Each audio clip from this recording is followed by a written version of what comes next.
వర్ష బొల్లమ్మ ఇక చాలా మందికి పరిచయమే. ఈమె కోలీవుడ్ లో హీరోయిన్ గా మొదలైంది. ఇక 2015లో విడుదలైన తమిళ చిత్రం సతురన్లో హీరోయిన్ గా నటించింది. చిన్న చిత్రాల్లో హీరోయిన్ గా చేస్తూనే వర్ష బొల్లమ్మ సపోర్టింగ్ రోల్స్ కూడా చేసింది. Vijay block buster movie Bigil లో కూడా లేడీ ఫుట్బాల్ టీంలో ఒక ప్లేయర్ గా ఆమె కనిపించారు. ఇక తెలుగులో వర్ష బొల్లమ్మ మొదటి చిత్రం చూసి చూడగానే ఓ కొత్త హీరోకి జంటగా నటించింది.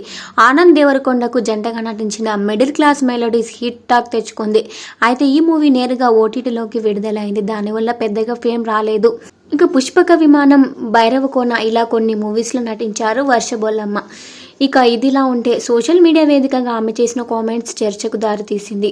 ఓ లేడీ ఫ్యాన్ ఆమెను ఈ రోజుల్లో విడాకులకు కారణం ఏమిటి అని అడిగారు. ఈ ప్రశ్నకు ఆలోచించి సమాధానం చెప్పింది వర్ష బొల్లమ్మ. వివాహమే విడాకులకు కారణం అని ఒక వ్యాగ్యంతో కూడిన ఆన్సర్ ఇచ్చింది. అసలు పెళ్లి చేసుకోకపోతే విడాకుల ప్రస్తావనే రాలేదు కాబట్టి విడాకులకు కారణం పెళ్లి అని ఇంటెలిజెంట్ గా ఆన్సర్ ఇచ్చింది. వర్ష బొల్లమ్మ సమాధానానికి సదరు అభిమాని షాక్ అయినారు.